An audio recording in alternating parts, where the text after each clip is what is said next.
إن الحمد لله نحمده ونستعينه ونستغفره ونستهديه ونعوذ بالله من شرور أنفسنا ومن سيئات أعمالنا من يهده الله فلا مضل له ومن يضلل فلا هادي له وأشهد أن لا إله إلا الله وحده لا شريك له وأشهد أن سيدنا ومولانا محمدا عبده ورسوله أما بعد أيها الناس فإن أصدق الكلام كتاب الله وخير الهدى هدى سيدنا ومولانا محمد صلى الله عليه وآله وسلم وشر الأمور محدثاتها وكل محدثة بدعة وكل بدعة ضلالة وكل ضلالة في النار اللهم إنا نسألك الجنة ونعوذ بك من النار يا أيها الذين آمنوا اتقوا الله حق تقاته ولا تموتن إلا وأنتم مسلمون. O you who have attained faith, be Allah conscious, have awe and reverence in your hearts for Allah subhanahu wa ta'ala in a way that is worthy of who He is, worthy of His essence, worthy of His names and attributes, and therefore worthy of His infinite beauty and majesty, worthy of His infinite bountiful, merciful favors upon us. And make sure we do not die except in a state of Islam. فَلَا تَمُوتُنَّ إِلَّا وَأَنْتُمْ مُسْلِمُونَ. Make sure we do not die except in a state of Islam, as Allah Azza wa Jal says, in a state in which our souls and spirits, our minds and hearts, our words and deeds, all in loving surrender to Allah subhanahu wa ta'ala. That aim, that objective, that is Allah subhanahu wa ta'ala, must always be present in our minds. ما الإسلام يا رسول الله, when he was asked sallallahu alayhi wa alihi wa sallam, قال أن يسلم قلبك لله تعالى. He answered sallallahu alayhi wa sallam, part of that answer was that your heart is in Islam to Allah Azza wa Jal. That your heart is therefore in loving surrender to Allah subhanahu wa ta'ala. That your heart with its feelings and emotions and aspirations and fears and hopes and drives and wills and volitions and likes and dislikes and love, all of that is for Allah Azza wa Jal, towards Allah Azza wa Jal, surrendered to Allah subhanahu wa ta'ala. And with this attitude we navigate in life. With this aim, with this objective, we navigate in life. And that is La ilaha illallah is the context in which we live. La ilaha illallah is the context that we choose in which to live, in which to do everything else. And we must never lose sight of that. And yuslima qalbuka lillahi ta'ala. And consequently, our deeds, our words, our actions under all circumstances are consistent and compatible with that aim and that awareness. And therefore he says after that, وَأَنْ يَسْلَمَ الْمُسْلِمُونَ مِنْ لِسَانِكَ وَيَدِكَ. And consequently that others, Muslims in particular, would feel safe and secure from your tongue and from your resources, your hands, your might, your power, and so on. This is life. And yet, as we navigate in life, sometimes we lose compass. We lose our orientation. We do things that are not consistent with that aim. Why do we do that? Because we do that through what the ulama would call from the Quran and the Sunnah of Rasulullah sallallahu alayhi wasallam, because of ghafla and dhunub. Our hearts lose orientation and lose focus on the basis mainly of two things: al-ghafla, ثانيا الذنوب. Al-ghafla, distraction. To lose, in other words, your compass. تغفل عن وجهتك. You lose focus concerning your orientation. That's why we call ghafla also absence of dhikr of Allah Azza wa Jal. Absence of dhikr of Allah Azza wa Jal. Because when we are not mindful of Allah Azza wa Jal, then we have lost our orientation, our original orientation for which we were created. وَمَا خَلَقْتُ الْجِنَّ وَالْإِنسَ إِلَّا لِيَعْبُدُونَ. So I lose that orientation. When I lose that orientation, that's because I'm not in dhikr of Allah subhanahu wa ta'ala. That is ghafla. And so when we do what we do regularly in our everyday life, when we go to work, when we deal with issues at home and outside in life, many of us, in the midst of this reality, we lose the intent behind all of that. We lose the aim.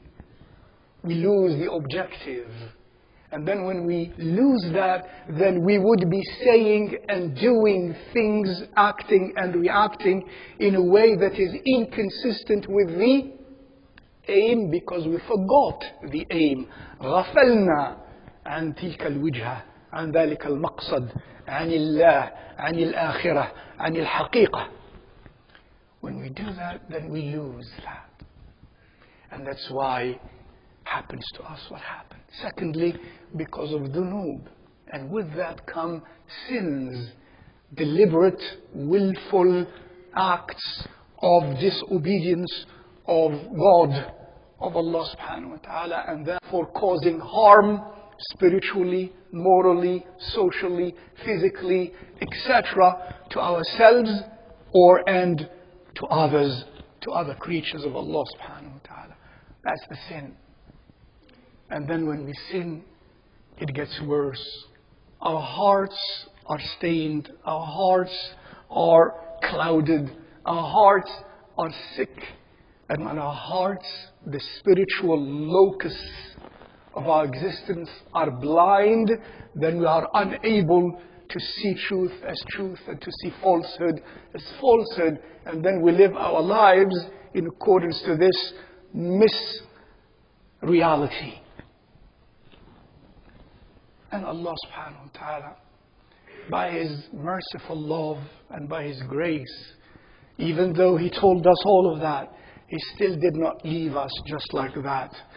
But He actually gave us very specific things to pay attention to and to do in order to keep us away from being in ghafla and away from being in dhunub. And that is why, for example, He says to us, always be in shahada. Always be in dhikr of La ilaha illallah. La ilaha illallah. When I keep repeating that statement of Tawheed, when I keep repeating it every day in Salah and outside of Salah, when I keep repeating that, I am reminding myself of what? Of my objective, first of all. La ilaha illallah. There is no God but God, but Allah subhanahu wa ta'ala. In other words, I am reminding myself constantly through that my aim in this life, as long as I live under all circumstances, is Allah subhanahu wa ta'ala. So it reminds me, and this helps me be safe from ghafla. And that ghafla sometimes, especially when it goes into the heart, into the mind, into the thoughts, it's even worse. It's even worse. And therefore, La ilaha illallah, to be said when you're alone and sitting and in contemplation, it's more effective than when you are not. Because we would make an effort that La ilaha illallah is felt by us inside. La ilaha, to remove, there is no God. To remove everything from your heart, illallah, and then to fill with Allah subhanahu wa ta'ala. And you keep doing that. That's why there is salah. Salah is not only once a week or once a month, 5 times a day in the obligatory way, and many more times in the supererogatory way, in the nawafil way. And then when that keeps being repeated, salah, which has ruku' and sujood, and Allahu Akbar, God is greater than, and it is left open to any and everything that helps me develop that awareness, and that helps me keep my focus on Him Azza wa Jal, and pay attention to what I do and what I feel, for Allah is greater than what I do and what I feel, positive or negative, opportunity or challenge, pain or joy. Allah is greater. Allahu Akbar. And so there is siyam, fasting. And this is the month of fasting. And as we've been learning, fasting is about certainly, of course, developing discipline inside of me, keeping aware of Allah Azza wa Jal, and developing positive energy of a will, of an irada, that is able to say no to the temptations of sins. Because when I fast, we fast, and we say no by a will inside of us to what is halal of eating and drinking and copulating from dawn to dusk.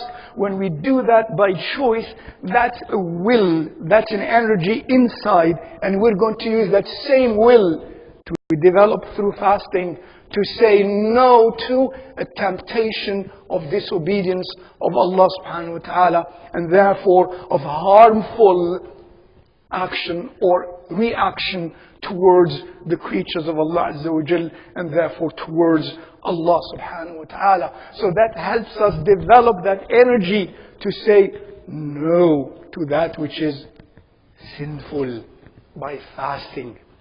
لعلكم تتقون كتب عليكم الصيام كما كتب على الذين من قبلكم لعلكم تتقون, in order that you attain taqwa.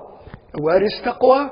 Taqwa hahuna, is in the heart, and taqwa is a condition in which we are so aware of Allah Azza wa Jal that we keep distant from that which keeps us distant from Him.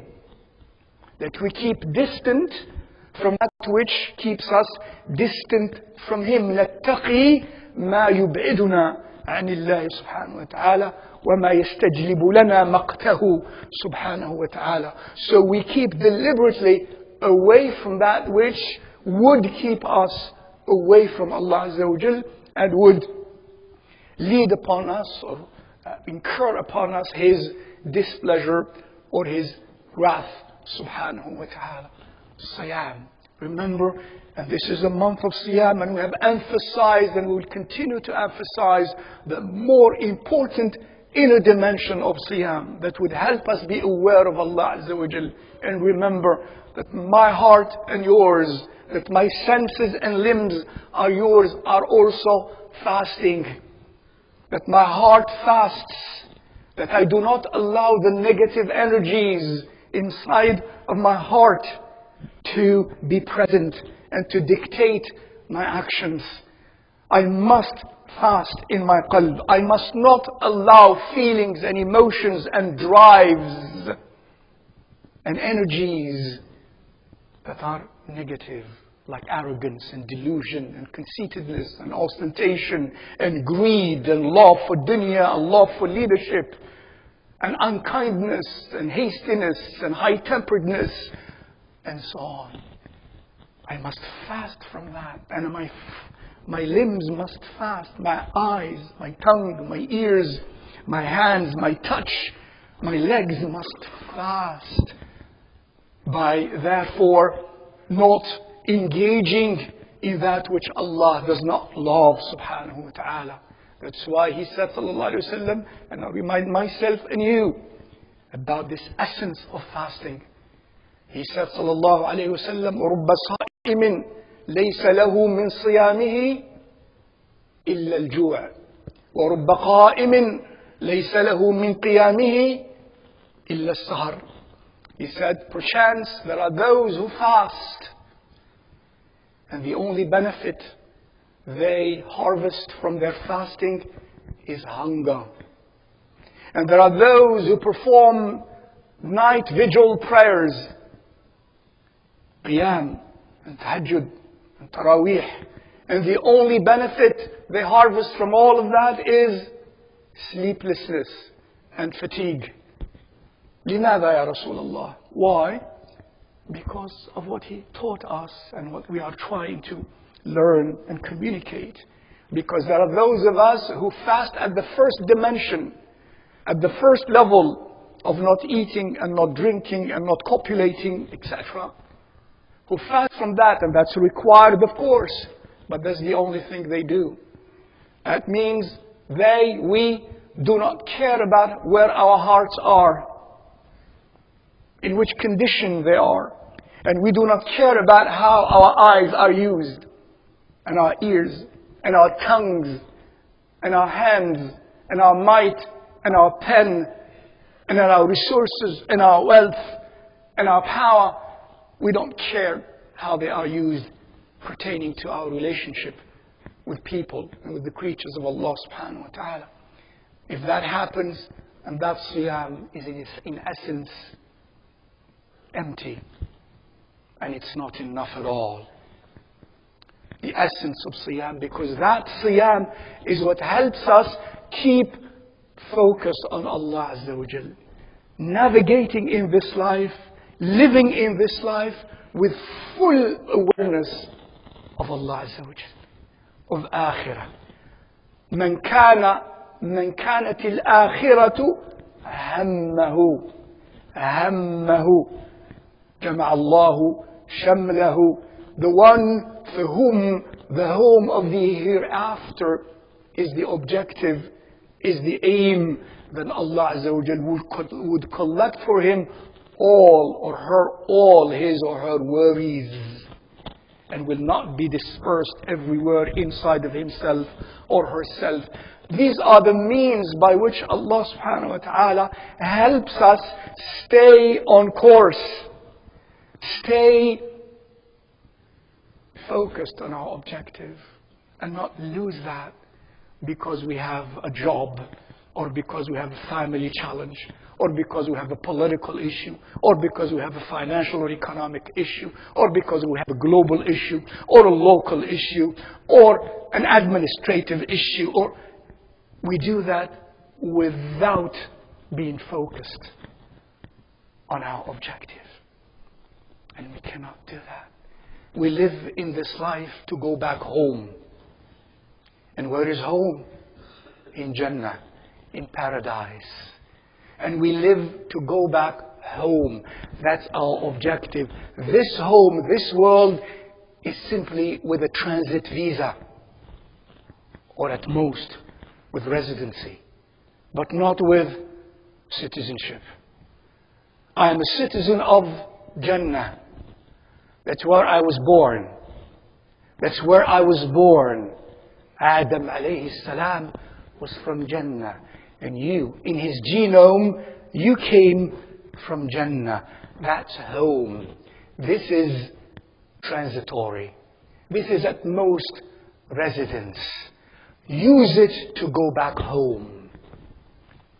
No matter what we do, make sure what we do, make sure what we say is consistent with that journey and that reality, my dear brothers and sisters.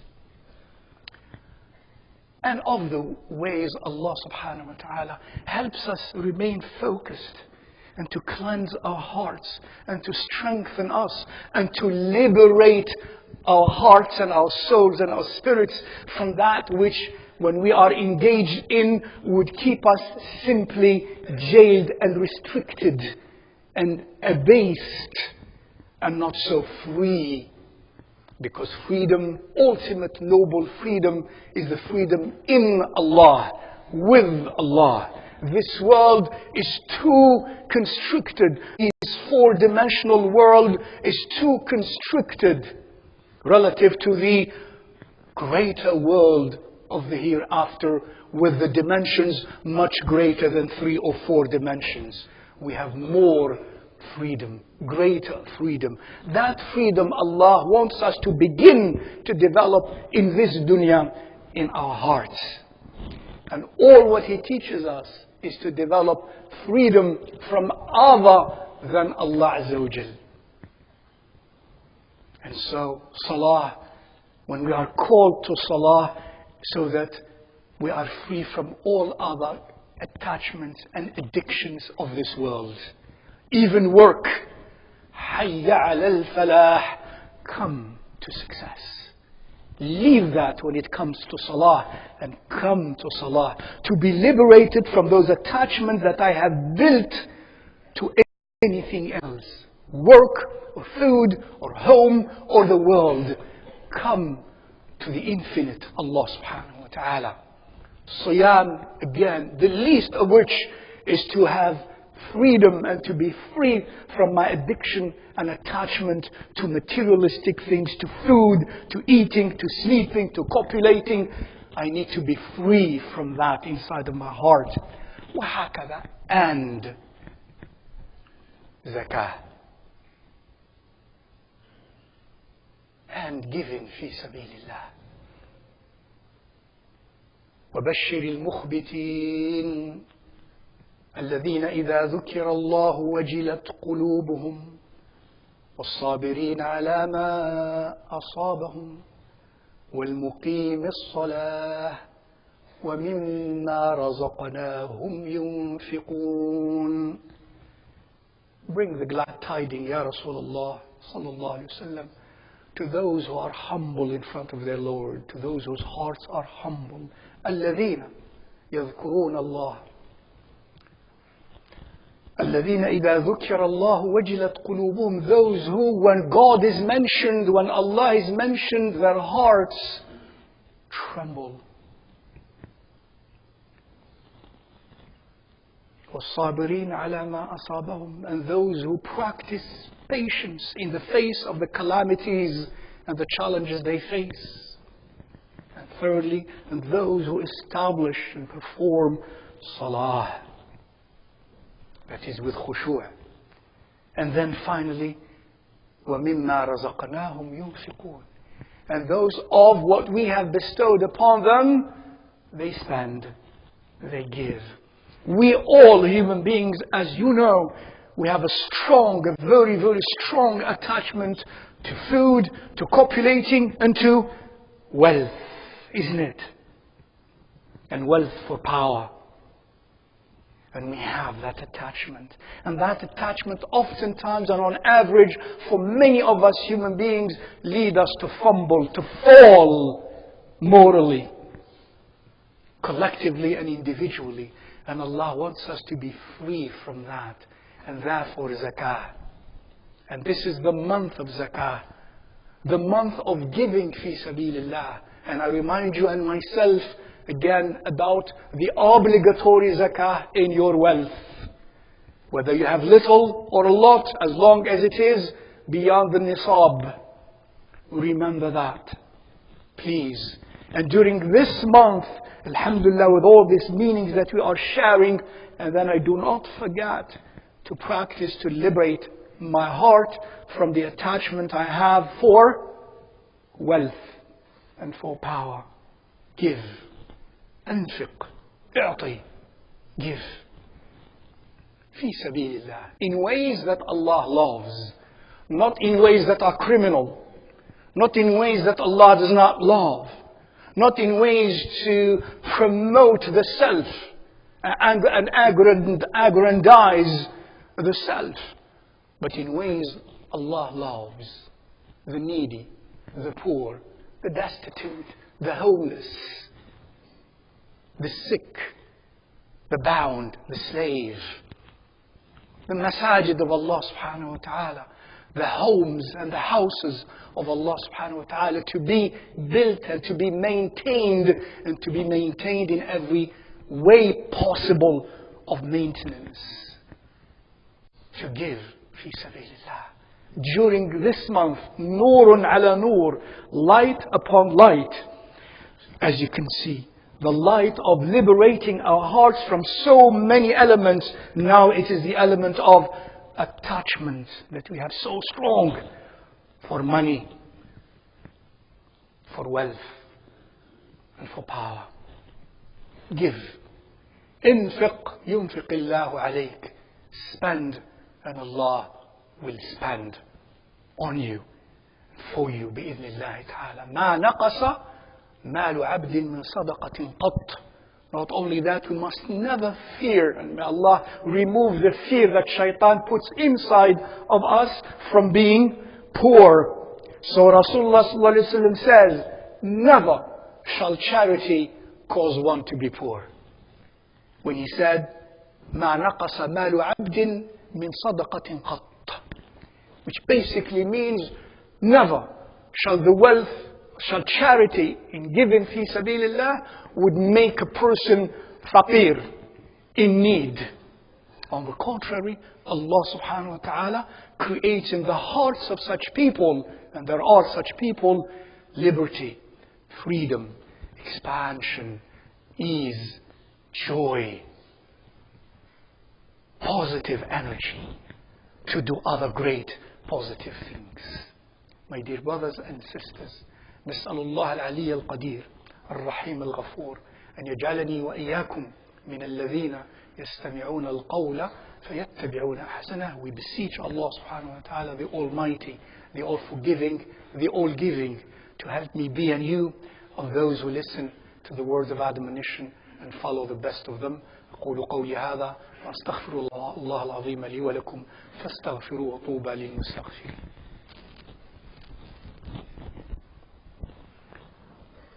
أستغفر الله العظيم الذي لا إله إلا هو.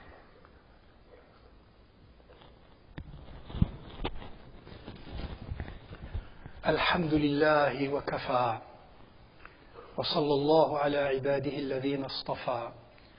اللهم صل وسلم وبارك على سيدنا مولانا محمد الفاتح لما أغلق والخاتم لما سبق، معلن الحق بالحق، ناصر الحق بالحق، والدامغ لجيشات الأباطيل، وعلى آله حق قدره ومقداره العظيم. اللهم صل وسلم وبارك على سيدنا مولانا محمد عبدك ونبيك ورسولك النبي الأمي، وعلى أزواجه أمهات المؤمنين وذريته وأهل بيته أجمعين، كما صليت وسلمت وباركت على سيدنا مولانا إبراهيم وعلى آل سيدنا إبراهيم في العالمين إنك حميد مجيد. صلاة طيبة مباركة زاكية نامية دائمة بدوامك، لا تنقطع أبدا ولا تفنى سرمدا ولا تنحصر عددا ولا تنقص مددا. صلاة تنجينا بها من جميع الأهوال والآفات، وتقضي لنا بها جميع الحاجات، وتطهرنا بها من جميع السيئات، وترفعنا بها أعلى الدرجات، وتبلغنا بها أقصى الغايات من جميع الخيرات في الحياة وبعد الممات، يا أرحم الراحمين يا رب العالمين. اللهم اشف مرضانا وارحم موتانا وآمن روعاتنا واستر عوراتنا وأصلح ذات بيننا، وردنا إليك ردا جميلا، هادين مهديين راضين مرضيين، لا مبدلين ولا مغيرين، يا أكرم الأكرمين يا أرحم الراحمين. اللهم انصر الإسلام وأعز المسلمين، اللهم فرج كروب المسلمين، اللهم آمن روعات المسلمين واستر عورات المسلمين، ورد المسلمين إليك ردا جميلا، آمنين هادين مهديين. اللهم اجعل خير أيامنا وأسعدها يوم ملقاك. عباد الله، إن الله يأمر بالعدل والإحسان وإيتاء ذي القربى وينهى عن الفحشاء والمنكر والبغي، يعظكم لعلكم تذكرون. اذكروا الله يذكركم. قوموا إلى صلاتكم.